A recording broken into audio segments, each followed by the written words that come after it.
Hello, everybody, and welcome to Tech Leaders Hub, and welcome to my guest, a person you have never, ever seen before on this show, I think, Jakub Grajcar, not only the creator, the now host of Tech Leaders Hub. Can we get one final hello, hello, hello? Hello, everyone, and welcome to the show. Natasza, thank you so much for the invitation. My pleasure, my pleasure. It's not like my boss gave me the idea. I'm really glad we get to do this one last time, with me as a guest. And as you can see, the setup is a bit different today. We decided to take the opportunity, since we are both stationary in the same city, to sit down together in one room and enjoy a bit of a more conversation between us two, so you guys can also not only hear what Kuba has, taken from all the sessions he did, but also kind of get a little goodbye. Oh my God, I'm going to tear up at the end of this. Okay, so from the man who heard all of them, let's start with a very famous, what's your number one tip for tech leaders, Kuba? All right, we're getting right into it, aren't we? Yeah, of course. Okay, so some of my guests have said at this point that I couldn't possibly pick one. I'm going to do two. I'm going to do two as well. And the first one is a bit of a cop-out, but at first I thought, okay, the number one tip for tech leaders is definitely go watch Tech Leaders Hub and listen to Tech Leaders Hub. That is shameless, you know that.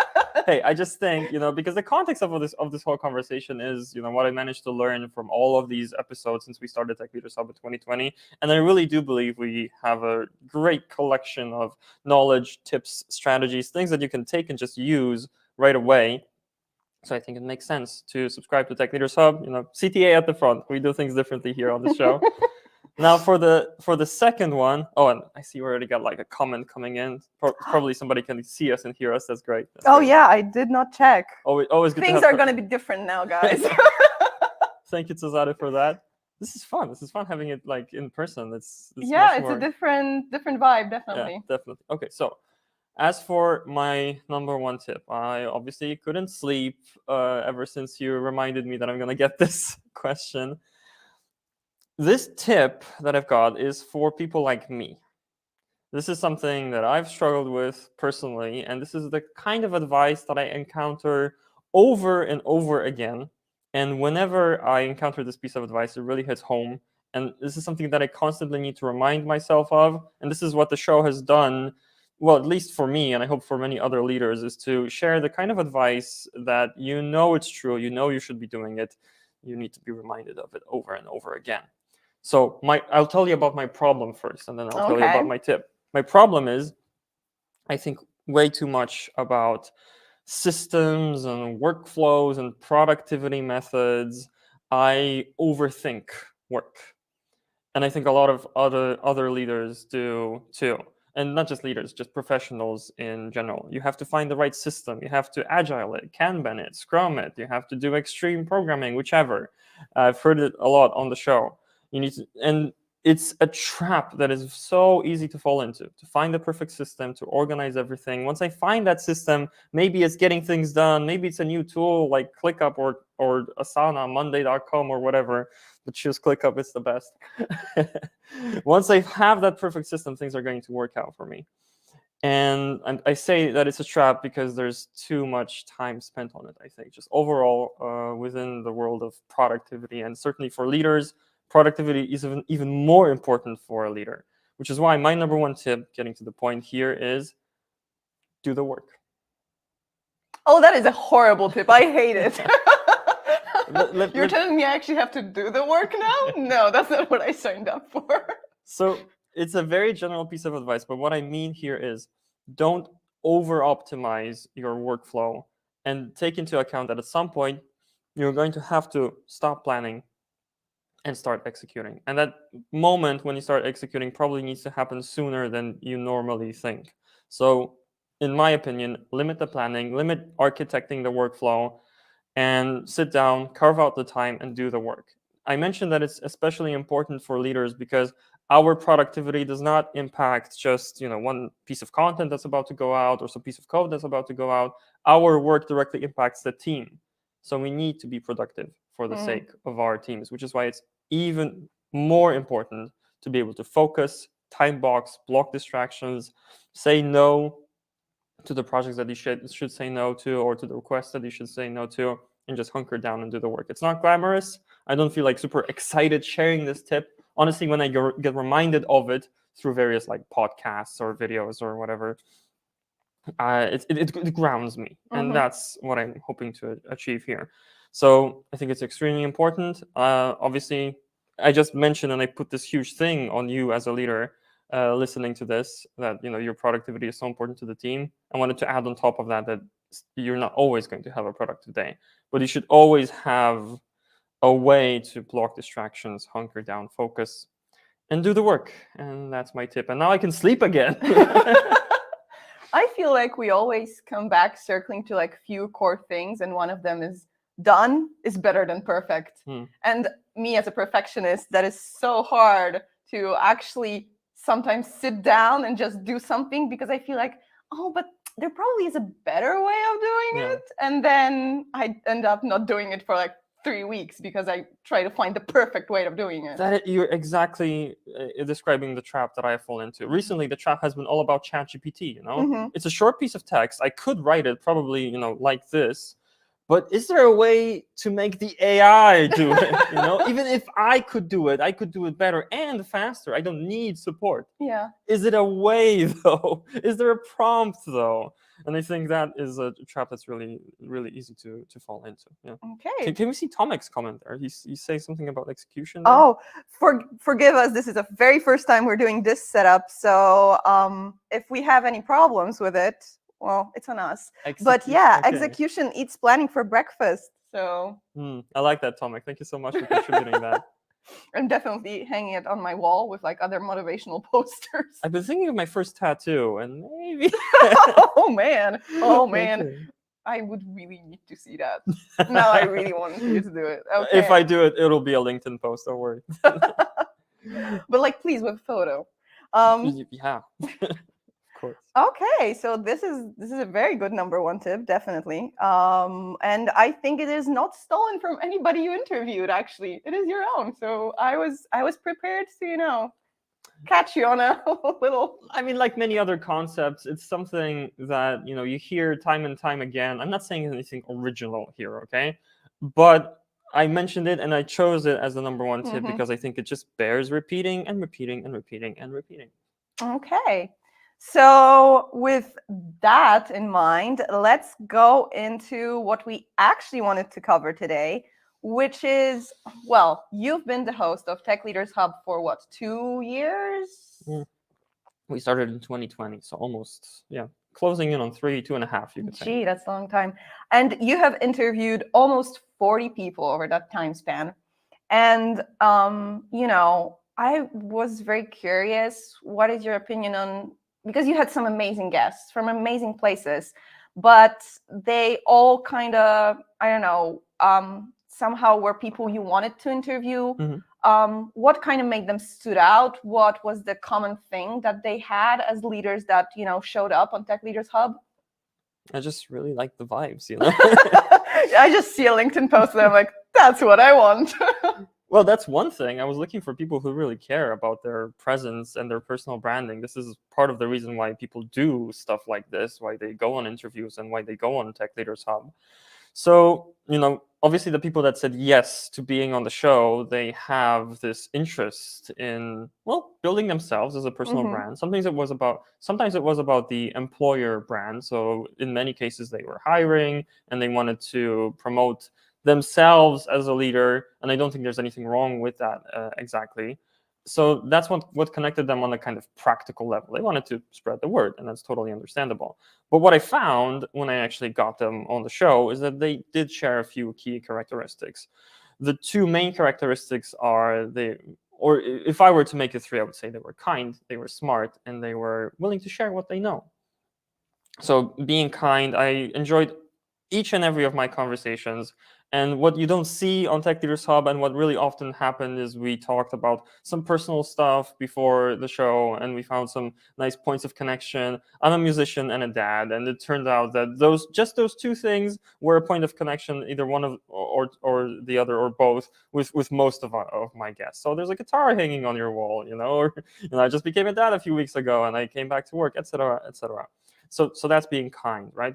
But I think there's another thing that connects them that relates back to the Eisenhower matrix. And this is one of the many concepts that were mentioned again and again and again on the show. And I think a lot of people watching also know about the Eisenhower matrix, but just in a few sentences.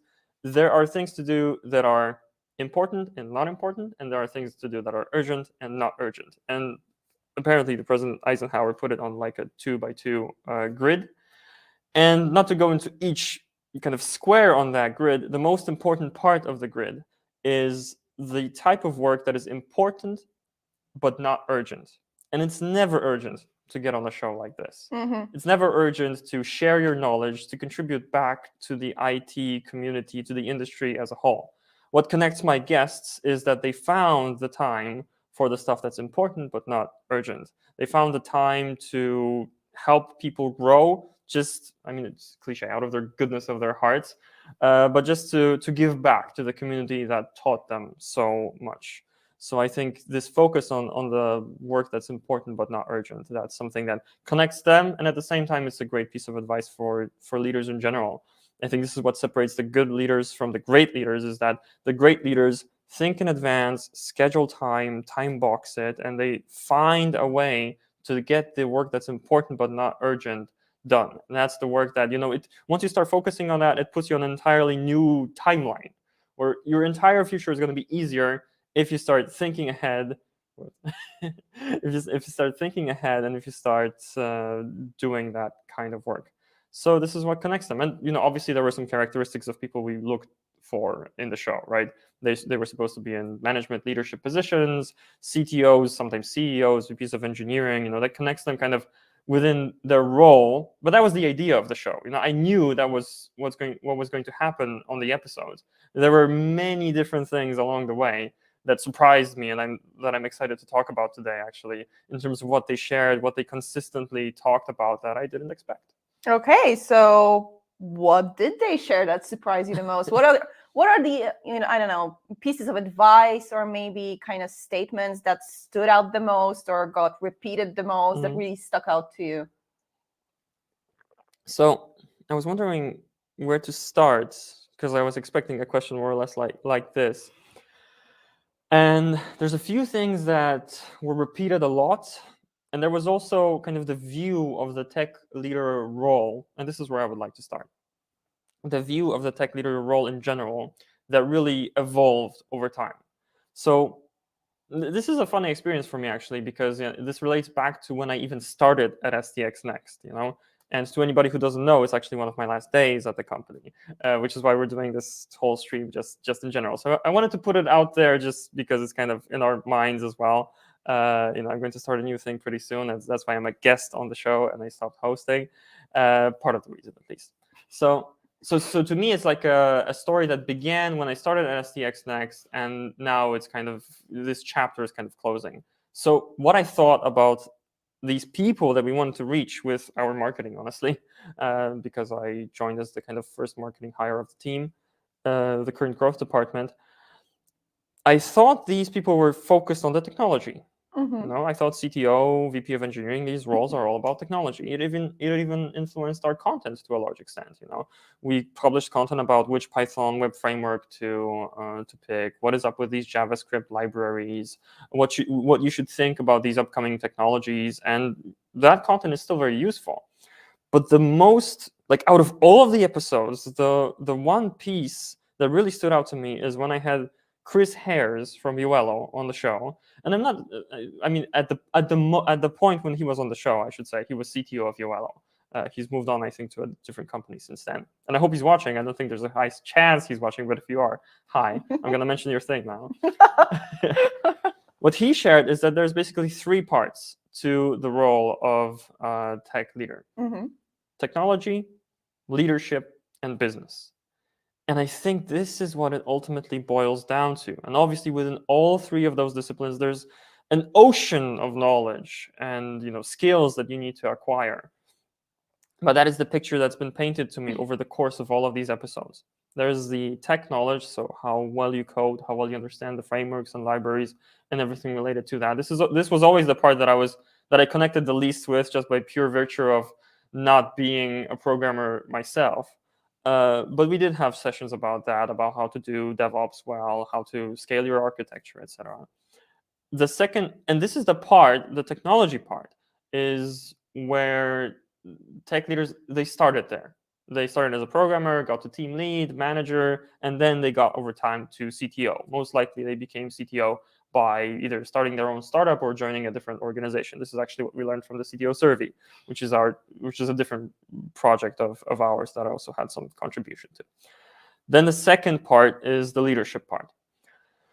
And this is something that they also learn over time. These are the skills that become more and more important over time. And many of the episodes of Tech Leaders Hub ended up being about that, about how to lead people, how to lead the conversations, what questions to ask. I was always the happiest when the guests shared that, specific questions that could be asked and how to take care of that. And we can dig more into that, in a moment. We will. Okay. But then the third part, and this is, I think, if I were to share a piece of advice that really stood out from the episodes, I would say, do not neglect the third area. And the third area is actually understanding the business. When you're a high-level tech executive, and I would argue even if you're like on a manager or even team lead level, you need to understand what the business is doing, where it's going, how the business is making money. Because a lot of the time, it's easy to get stuck in this trap of just building, okay. So the boardroom is saying we should be building this feature, and our job is to build it and to build it right. That sounds logical, but actually your job is to also find out why the feature is being built, what are the goals, and if you're not feeling that this is the best way to reach that goal, that this feature is not the best way to connect to that goal, your job is to also challenge it. This reminds me of another session with Matt Greenberg from Reforge, where he mentioned that you need to actually fight, even if you were technically, as CTO, part of the C-suite, you need to fight for your voice to be heard on an equal level. Because if you don't ask questions about where are the profits and the losses and how are our financials looking and what is our strategy, what is our positioning, if you don't ask these questions, if you don't have the conversations, if you don't challenge what is being said, then you might be delegated to just an executioner, actually. Okay, so the CEO, CPO for product, and CFO and the others decided what's going to be built. Dear CTO, make sure that your team now builds that and that it's excellent. This is not where you want to be. You want to be an equal there. So this framework of these three areas is something that I added this to our onboarding at STX Next when somebody's joining growth, sales, customer success. I always mention this framework to start thinking in that. And it's honestly something that I wish somebody had told me when I started here to better understand this role. So I think when you're thinking of your self-development as a tech leader, then these are the three areas that you need to think about. And in leadership general, just substitute, technical area for this hard skills area. And I think you've got a framework for leadership roles in general. Okay, but so you mentioned that you think leaders, tech leaders especially, should be more aware of the business part and kind of be the part of conversation. Yeah. But what would you say is the best way to make sure you do that? How do you actually get in the room? And what is one way, if you were to give just one, to make sure you do that? That's funny that you mentioned that, because I asked that question many times to my guests as well. You mentioned you need to be more active here, but how do you become more active here? And it's funny that a lot of the advice boils down to it, but it's true. You need to have the conversations that you're not used to having. We get stuck in a cycle of recurring meetings and we meet with the same people over and over again. And I think what kind of stood out to me from what I was hearing is that a lot of the leaders, they don't have these conversations kind of across departments. The CTO is not talking often enough with the CFO, CMO. And, you can apply it on different levels, right? If it's on an engineering manager level, for example, you need to talk with the product manager, but also schedule a call with the marketing manager from time to time, right? So I think that's, if I were to share just one piece of advice, is to have the calls and ask the questions and try to have like newcomer mindset, even if you've been at the company for some time. Ask the basic questions, the questions where it's like, oh, it's been so long that I'm too afraid to ask them anymore. Ask those questions, the questions like I mentioned, how are we making money? What is actually the status? What are you focusing on? What is your priority? How do you understand the vision of the company? So I'm sorry that it's sorry. It boils down to a pretty general piece of advice, but it also, I think, it reminds me of the most important thing we need to do as a leader, and this is to invest our time right. And maybe, connecting to some of the other things I heard on the show, maybe it's not worth it to have another status meeting with your team. Maybe it's better for you as a leader to spend that time talking with somebody from a different department, bring that context back to your team so that they can be better informed that they are building the right thing. So would you say you were able to implement those advice that you heard on the show in your own work? Like, did it actually change the way you work and things like that? Not as much as I would prefer.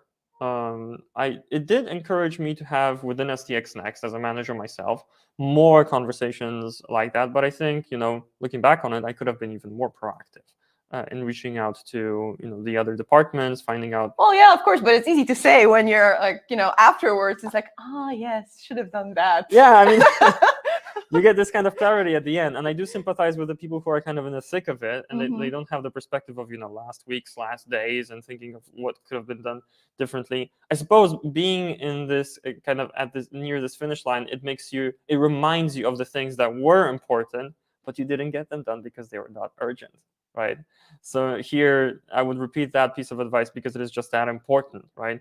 To think about that in advance and have these conversations. Okay, great. Well, again, all these stuff always boils down to like very simple truths that are truly universal, whether it comes to work or life. But it is sometimes that simple. It's the simple things that are hard to do. Yeah. And I feel like communication in a company is a big one. It's something we always have to strive to make better, and we will never perfect it.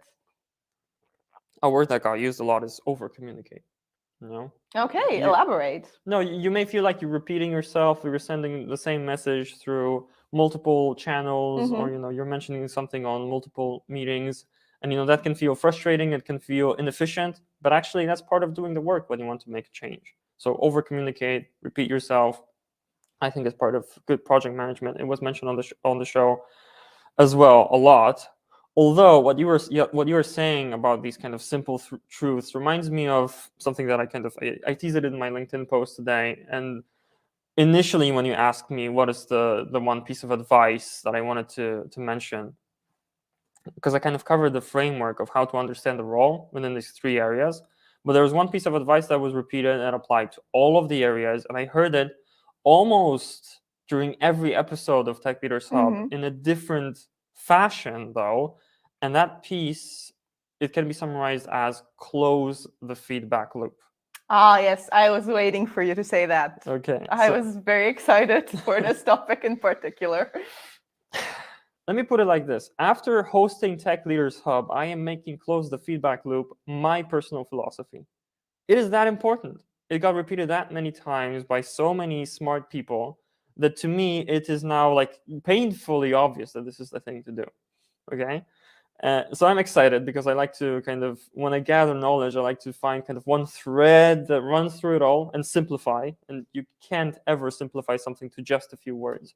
But closing the feedback loop is something that you almost always are going to want to do. So now, in practical terms, what was mentioned on the show that exemplifies this? One is talking with customers. And again, people listening to the show, whether they are engineers, or marketers or salespeople. Salespeople maybe not, because I feel like they already talk to customers, but not always in that fashion. It's about not talking to the customer in the sense of, okay, I want to offer you this thing, but just like, what is your reality like right now? And that's the thing that many of the leaders on my show really underline the importance of this. get on calls with customers, ask them openly about the challenges, and try to stay outside of the context of your product, but just see what you're competing against in terms of what you're offering, for example, or what you're building, and whether that is actually a product being built by the competition, or is that an Excel sheet, or is that an email thread? This is something that is mentioned a lot in product management, for example, that you need to find your true competition, and your true competition are not similar tools, but like for a given area, like, I don't know, finances or something, many people haven't moved on from spreadsheets and need to overcome that inertia. So I'm not saying that like the important part is to ask them about the competition. I'm saying this is an example of the kind of things you can ask about when you have these conversations, when you're actually closing the feedback loop. And it's so important. And again, it's an easy trap to fall into, to ship and forget, to ship and leave things and move on to the other thing, because the backlog is so huge. And how can we possibly get through it all? You need to go with the shipping. You need to go even slower. The backlog can get even bigger, but you need to find time for the after-action review of what you're doing. Only then are you actually gathering the real deliverable that you should have as a leader. And that real deliverable, I mean, there are a few, but I think one of the key ones is to help the team learn, to build processes for learning, and to codify what has been learned so that it's not lost after a year or 2 years, or when people switch out from the company. There needs to be a way to actually save. I mean, I say that when people have stuff in their heads, it's like RAM. It gets deleted after you close your computer. I'm not sure if it works like that right now, but let's stick to that. Like I said, I'm not that technical. We work in IT, guys. We swear. But in marketing and IT, okay. And you need to find a way for that knowledge to get stored on the hard drive. Usually that's some sort of documentation. Again, important, not urgent. So if I were to summarize this, it would be: go to customers, listen to them openly, actively, see their reality, take those learnings back to the team, codify it, save it in some way. And this applies to customers, but it applies in the same fashion. And so for example, on one session, I would hear about go to the customers, learn from them, talk with them more often, have regular calls, or like look through the feedback that's coming from them, and actually focus on that. So sometimes it was about the customers. One great practice that I heard about was to have these. I believe this was from Ron, who at the time was working at Monday.com. They had these meetings. That were almost like an office party of some sort. There was beer, there was pizza. Okay, you're really selling it to me. Right? And during that meeting, they would look through the feedback that came from the users via this automation on Slack, and they would really try to analyze it, focus it. I may be mixing two things that were mentioned during that session, but this is how I imagine it, and I think this is a great potential thing to try. No, but it sounds really. I feel like with the closing the feedback loop, as you mentioned, it's also one key thing that it cannot be done by just one person who, I don't know, just puts it in an Excel spreadsheet and is like later, okay, team, this is what I've gathered. You really need to get the whole team on board who worked on the project so that they understand how their work actually performs and how can they, in their own little fields, improve, what they should change, and things like that. Yeah, and see, often when you're onboarding a new person, it's about, okay, get them to the point where they can ship independently. Okay, so they can put out a piece of code, or they can put a blog on the website, or anything else. I think that doesn't go far enough. You need to because right now you painted a picture of the leader kind of learning and bringing that back to the team, and that's true. But the best leaders will build a process and a system for the team to do that themselves. So don't get new hires or even existing, team members to the point where they can ship independently, but to the point where they can learn independently. Okay? Get that feedback, learn, and connect that back to the goals of the company, and then the feedback loop finally closes. You have created this kind of self-learning system that will continue to get better, and you can move on to different things as a leader. I mean, check in, right? But this is something that I think this is the point at which you can say that they have achieved true independence, and that's something that kind of synthesizing everything I heard over the course of the episodes. That's the kind of goal you might want to achieve here. And I was mentioning, that talking with customers and closing the feedback loop with customers is one area. But the reason I'm mentioning this as close the feedback loop and not just talk with customers more, because I could phrase it that way, is that it applies to other areas as well. In some other episode, it was not about talking with customers, but it was close the feedback loop with team members, close the feedback loop with potential hires, or people who were in the process, but you didn't actually get a chance to hire them. Close the feedback loop with them as well.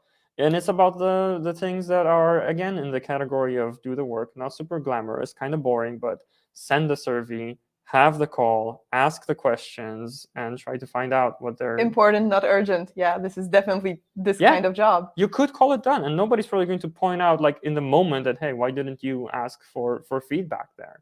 But this is the part that actually creates excellence, in my view, and in the view of many of my guests.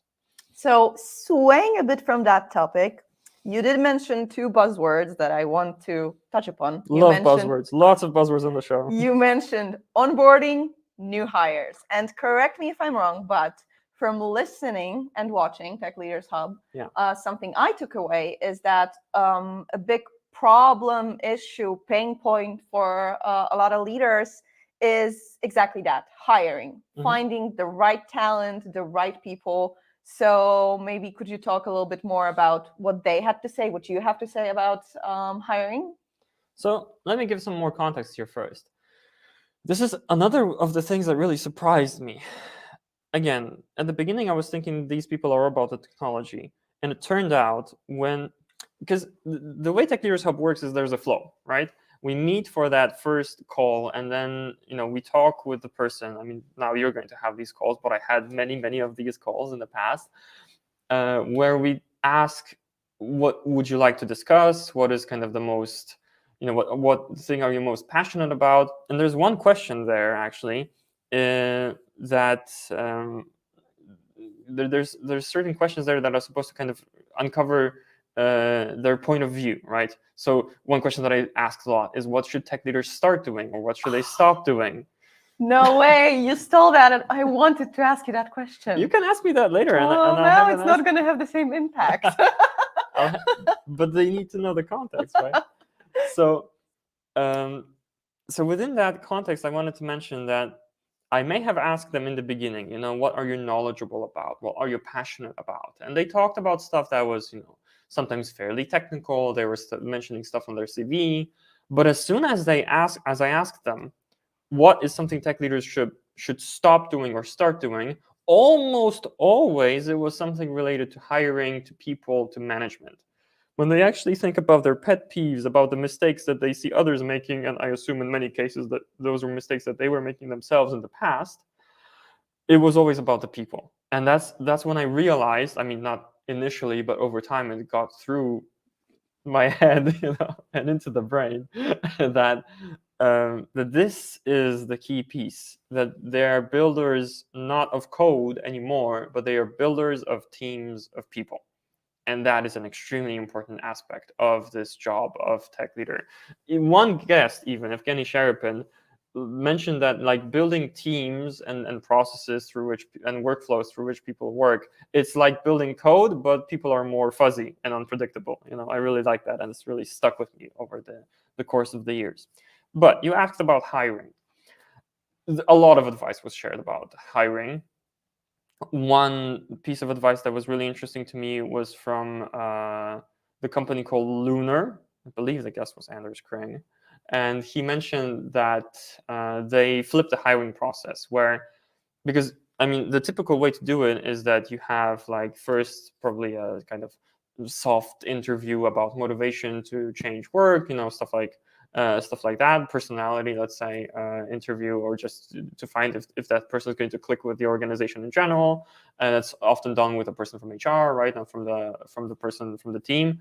Then you have part of the interview that's kind of more technical, focused on the hard skills. And at the end, there might be an additional check from, like, a higher level manager, right? So Anders was this higher level manager.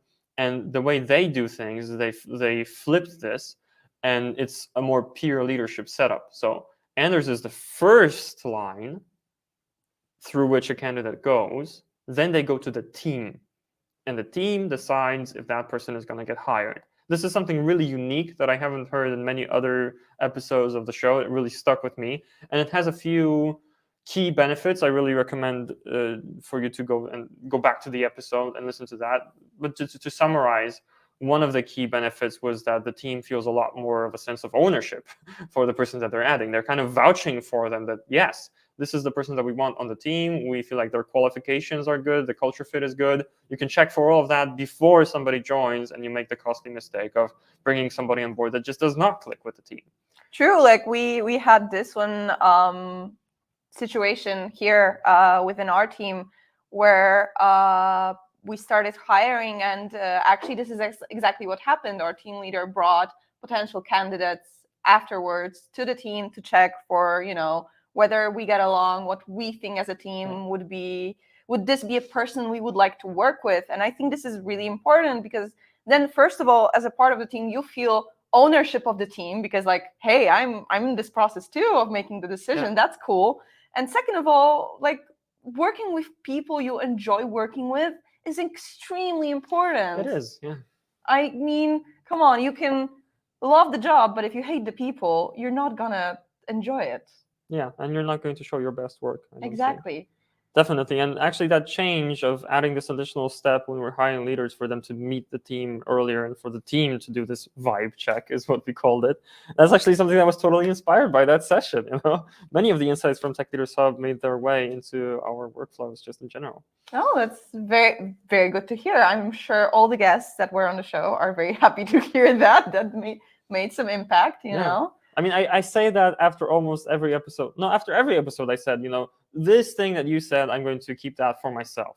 Every time I felt like it was like a mentoring session for myself even. And that was extremely nice about hosting Tech Leaders Hub in general. You're going to see in your own episodes, you're going to develop so much and see so many different perspectives and find so many frameworks. And I'm not saying I kind of 100% internalized all of it. Some of it I may not even have agreed with, right? But in all, some of these key pieces, like close the feedback loop, for example, that's staying with me for good.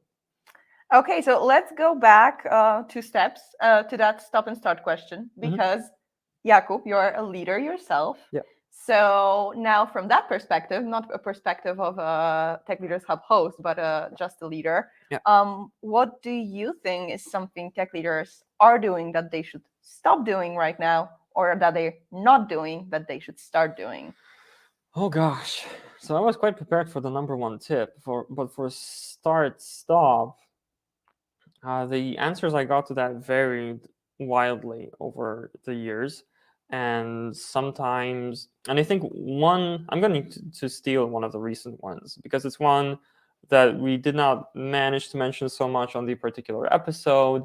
But there was one guest who mentioned chasing trends as the thing that tech leaders should stop doing. I really like that tech leaders should be a filter for all of the trends, everything that's so noisy. Basically they should convert noise to signal for their team. And so they should look at everything that's happening, all of the hype cycles that are, and the different technologies that are in different places and in the hype cycle, and the different solutions that are either on the rise or they're falling, or maybe they're about to rise again. I mean, the whole area of Web3, crypto, blockchain is an excellent example of this. And a tech leader should put it on their agenda to get enough context about these things to form an opinion and to be able to lead the team through that, and to be able to say that, okay, for example, machine learning is going to be huge. We need to invest in that. And here is a proactive plan of how we're going to do that. On the other hand, they might say that blockchain, for example, it's a very exciting technology, but it certainly does not fit every use case. I'm a little bit bearish on blockchain, actually, after hearing what some of my guests had to say and just educating myself.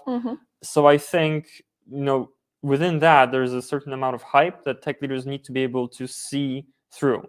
So I believe the piece of advice I was mentioned is just to stop following the trends so much, and to stick more to what's already in progress, that you already believe or believed in 6 months ago, that it's worth continuing. Otherwise, if you keep hopping from trend to trend, you're not actually going to get far enough to see the return on your investment, on your team's effort. That's what I would say for the stop question. For the start question, is start closing the feedback loop more. Oh, we didn't mention that yet.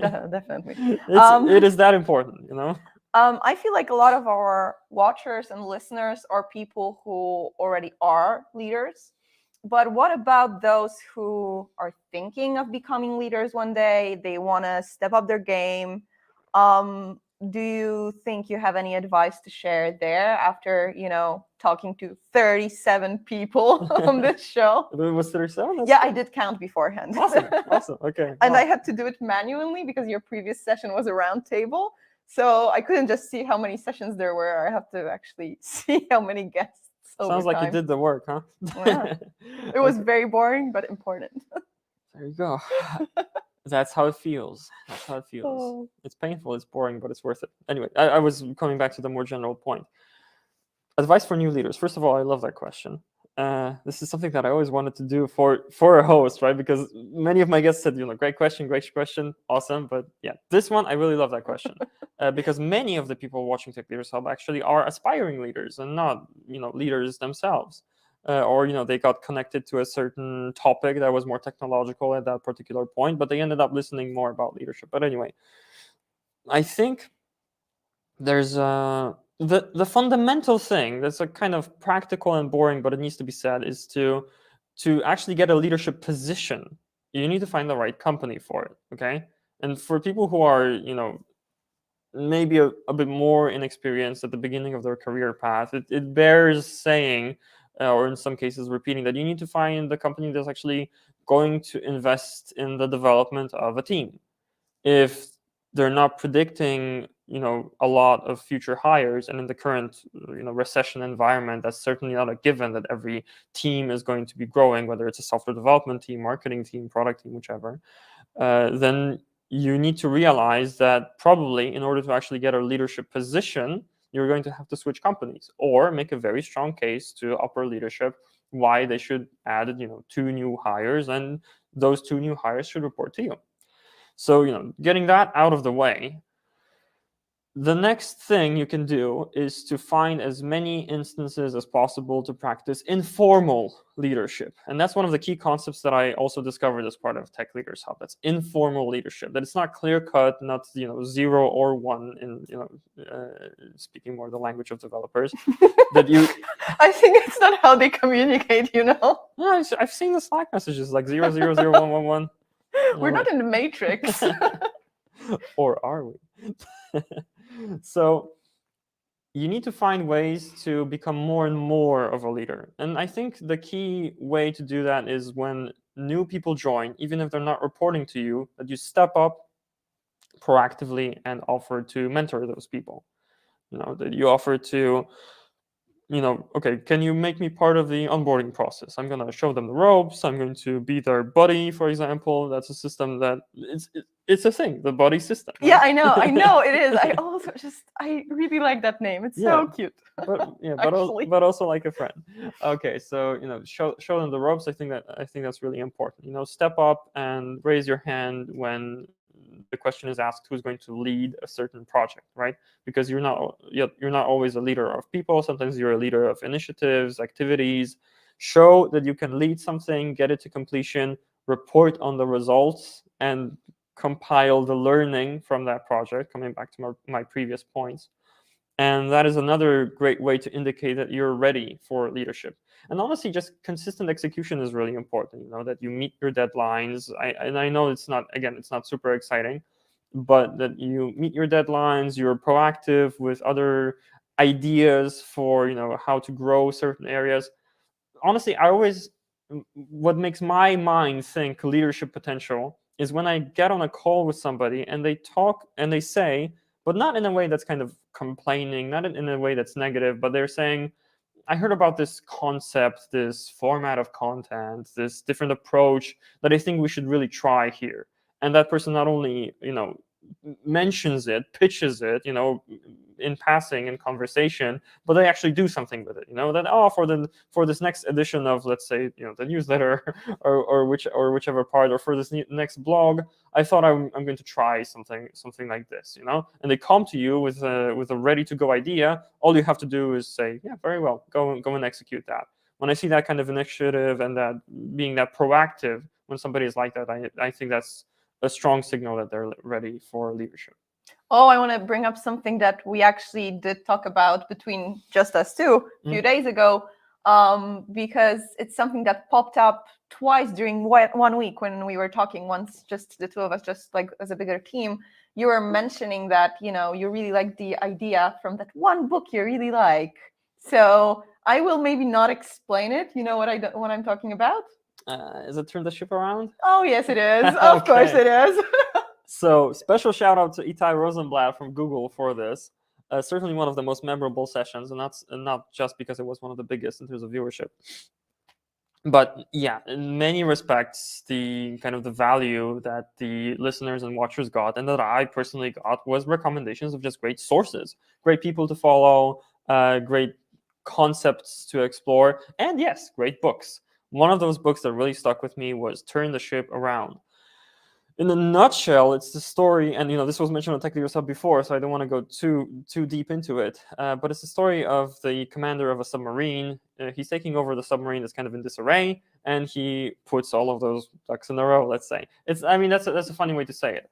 But he takes the submarine from a leader-follower system to a leader-leader system. That's the key concept of the book.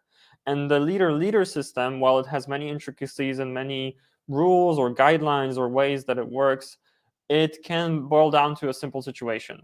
You get to the point where you instill enough ownership and a sense of leadership in your people, giving them, and this is crucial, enough context and information to work off of, that they are so independent that they come to you and they say that this is a situation that is happening. The submarine is heading for the rocks. I'm going to adjust position by this and that angle. I intend to are the keywords. I intend to do this. All you say is very well. Otherwise, if you don't feel it's the right course, you ask additional questions or provide additional context until you can see that your team member, who is a leader in themselves, knows now how to actually make the correct decision. You should teach them to think like you in terms of the direction that you want to go in, that they have internalized the strategy so much that you can trust them to make decisions, not just to execute work, but to make decisions. That's kind of another key thing, that when you actually get to that point, and it's not easy to get to that point, but that's how you actually can scale your impact as a leader. So Turn the Ship Around, I really recommend the book. And it's a nice read too, because it's more of a story, right?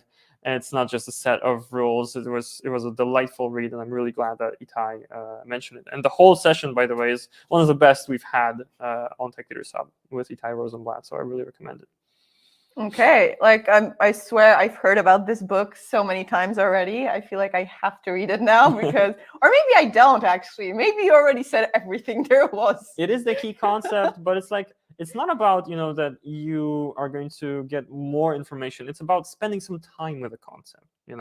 So when you read a whole book about it, you get the full context. You get to visualize the submarine, and there's various kind of characters in that story. I think it sinks in more. It makes it much more likely that day to day, this concept is going to kind of pop in your mind. And this is, I think, also a big reason why shows like Tech Leaders Hub exist. We're not, I think it would be a mistake to try and focus on kind of finding something that hasn't been said before, something that's entirely original. I used to think that was the case, but I realized it's about finding the stuff that's most important, that it's so important that, again, it bears repeating, finding those common threads, which is why I'm very glad that we managed to have a session like this to actually distill the most often repeated pieces of information, the ones that were, out of all of my notes, this is the stuff that's been underlined 15 times, okay? Because it was just mentioned that much. So, yeah, anybody, you should read the book. Yeah, definitely. Fine, yeah, I will. Do it. I will. If you give it to me as a present, I will. Okay, noted. Very well. But after talking all of this, there is one question I want to ask you that I did not prepare you for. So very very interested in what you're going to say. But going from creator, host, to now guest, to soon I hope listener of techleadershub, Sure. what would you like to see more of and hear more of on the show? Oh, okay. I'm going to say the first thing that pops in my mind, and that is something that I think so far has been a weaker point of the show. It's more diversity. There's more diversity in terms of the guests. I don't think we had enough guests, for example, who are women, and I think that's a point of the show that should be worked on, and that's entirely, something that I can point to myself to mention. I know that it gets kind of into maybe touchy areas, etc. But it needs to be said. So there you go. Yeah, definitely. That is something that was on my mind too. But I was hoping for like more of a, guide, and you're giving me this. Thanks a lot. More clips. I love the clips from the show. I'm not even joking. Like, as a marketer, I love it when these longer episodes, I understand they're quite long. You don't always have time. I listen to podcasts when I like do the dishes or do the laundry, but I don't do the laundry 3 times a day. You don't? Oh my God. So I think, so I think I would love for this content to find itself also into different types of formats, these shorter formats. We should be on TikTok, Oh my God. Please we know don't. that we should, but it's like we need to execute on that. Guys, we had the conversation about TikTok many times. Yeah. Okay. So I would like us to like slowly. No. Yes. No. Yes. What time is it? No, slowly. Okay, Don't slowly. worry. Okay. It's slow. I'm letting you go off easily. Okay. So you can. Good. Okay. Don't cry yet. Still plenty of time. Yeah. Yeah. We have still like 10 minutes. Okay, I lied. 9. Okay. What's up? So I want us to slowly go around and kind of summarize what we said. So the key takeaways from this particular episode would be what? Close the feedback loop. That's the one that stuck out to me. Close the feedback loop. I said it a lot of times during this episode because it is that important. I would say do the work again. These two really relate. And I suppose the third most important concept is, and again, they all three relate to each other. Do the work that's important but not urgent. And very often the work that's important that's not urgent is actually closing the feedback loop. And to close the feedback loop, you need to hunker down and do the work. For example, finally create that survey that you were thinking about that should be sent to either customers or to employees or to whichever group of people that you need to connect with more. Or sometimes maybe it's getting a call with a different department that you haven't spoken to in ages, and you feel this kind of lack of context with them. What are they actually doing? This is a good signal that when you're starting to feel even, I want to say, a little bit of resentment towards a different department, that should be a clear signal in your head. There needs to be a call, we need to exchange context, because if we're starting to form theories about that they're not delivering or something, then it's very often not the case. You just need to learn more about the challenges that they're facing. And do you have any kind of tips, ways? What happens when there's pushback? Because I feel like that's not talked about a lot, but with changes, there's always people who don't want them because we don't like changes. And when you come in, wearing all white, telling you guys we're doing stuff differently now, there's usually people who don't enjoy it. So how do you combat this? The key thing is you come in saying, okay, we're doing things differently now. And there's another person on the call saying, I know that it sounds scary at first, but actually I spoke with Natasha about this change. And initially I wasn't convinced, but she convinced me. And this is how. Get allies. This was mentioned a few times on the show as well in terms of change management. When you're wanting to make a change, get allies. And these allies are going to help you to push through the resistance. It's like, I play in a band. No way. This connects, I swear. I play in a band, and the way it connects is that initially, when you don't have a huge following, you actually get one fan at a time. That's kind of the general advice. With change, it's the same. Get one supporter at a time. Don't go to a whole team of 30 people, do a presentation, and say, this is what we should change. Have a one-on-one conversation with a key player on that team. Convince them so that when you do the presentation, you have somebody backing you up. that's the best way that I found, hosting the show to actually make it through that pushback. So basically what you're telling me is I have to get one fan here of mine Yeah. to make it work. With each episode. And I'm sure that with each episode of Tech Leaders Hub, we got... Are you going to be my number one fan? More than one fan. I am Can your I number ask? one fan. Oh my Natasza. God, thank you. I should have that foam hand here.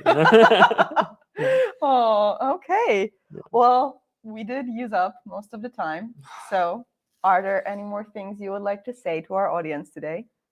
Sure. Well, it's been, I mentioned it before, it's been a huge privilege being, part of the Tech Leaders Hub story and creating this. It's been one of the best things that I've done in my career. I already mentioned this on the previous episode.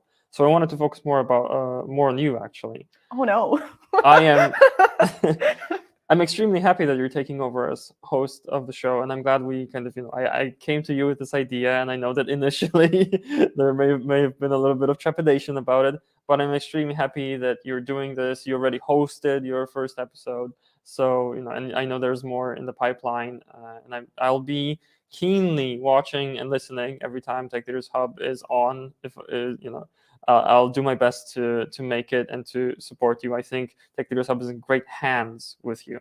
So, I couldn't be happier that you really are my number one fan. Thank you. Thank you. And when I was making the decision to actually move on to a different company, that was the thing that popped in my mind is how am I going to hand over things? And the first thing that popped in my mind is, oh my gosh, who's going to get Tech Leaders Hub? And so I'm really glad that we got through this journey. We did the work of taking you, from person who sometimes watches to now hosts, and I'm extremely proud of this change. So yeah, and do you have any announcements of your own? I don't know, like, what are your next ventures? Are you gonna have a podcast now? Are you gonna be my competitor now? So I think it's in bad form to literally mention the company that you're going to, so I'm not gonna do that. We can bleep you out. But I will say that, well, February is my last month with STX Next. On March 1st, I'm starting a new adventure at a different company. So you should follow me, Jakub Grajcar, on LinkedIn. And you'll get to see, hopefully, my post about, for the first time in 6 years, switching jobs. Honestly, can't wait. I think you're going to do great. Yeah, thank you. Thank you. I will miss you, though. I'll miss you I too. think we all of here at Tech Leaders Hub, we all will miss you. I can scarcely believe it. Like, it's, I can't quite process that this is happening. But yeah, well, I mean, obviously having this conversation made it much more real.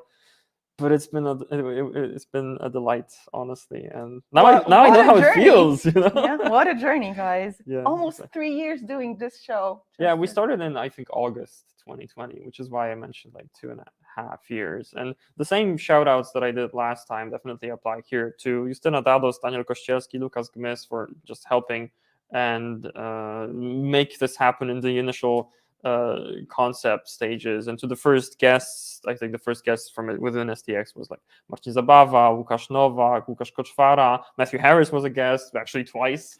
So yeah, I'm really glad, especially the ones that were here at the beginning and helped get the wheels rolling and get the snowball kind of rolling here. Those are the people that I'm most grateful to here. Well, and since you're moving to, again, a management position, I hope that maybe one day you will too come back on the show to, I don't know, share some new knowledge acquired elsewhere. I'll always be happy to do that. And on the subject of me having a different podcast, I wanted to start a personal one. Maybe I'll have an opportunity now. On the other hand, do it. Do it. Yeah, on the other hand, I would listen. Yeah. It's not even a lie. Okay. I swear. Okay, but you'll be a guest too. Then I would definitely listen. Come on. Well, stay tuned. Just I talk about everything on LinkedIn. Just follow Jakub on LinkedIn. Yeah. That is the takeaway here from the whole episode, guys. Just don't follow me on Twitter. It's really it's all over the place. I don't know what I want to make it. Yeah. Now LinkedIn, we yes. will. Twitter, Thank no. you. Thank you for that. Reverse psychology always works. Okay, so that would be it for today. No. And yeah. Okay. And for the end, few words from the company that is bringing you Tech Leaders Hub, a company we both still work for today, STX Next.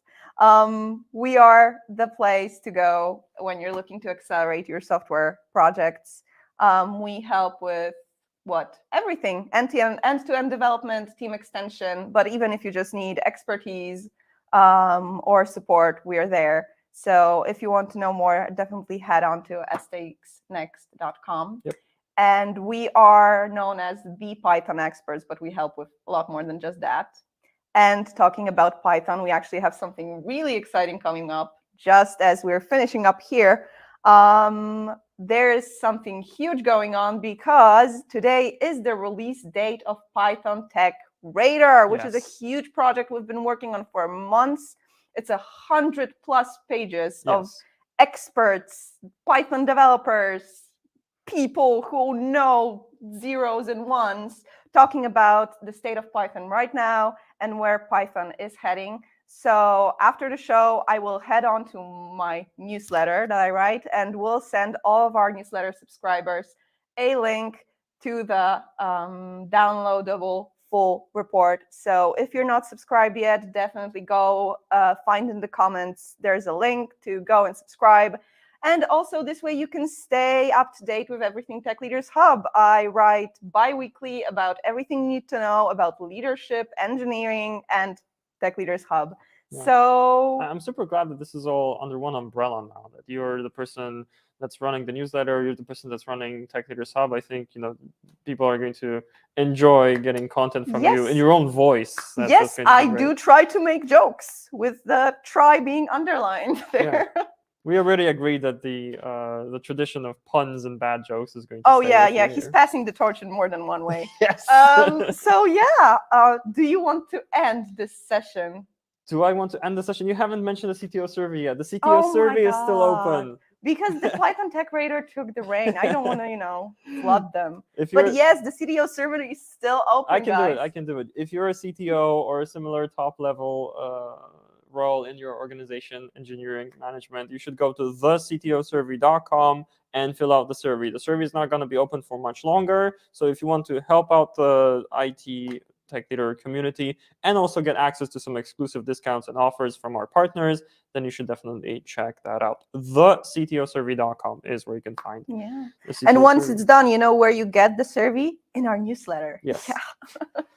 The next letter, right? Yes, I named it. It's the next letter. Next letter. So exactly. Definitely. Okay. So this is it. Yes. It was a pleasure to talk to you. Thank you so much for having me as a guest. It was a delight. Thank you so much for being here. It was awesome. Yep. So goodbye. See you.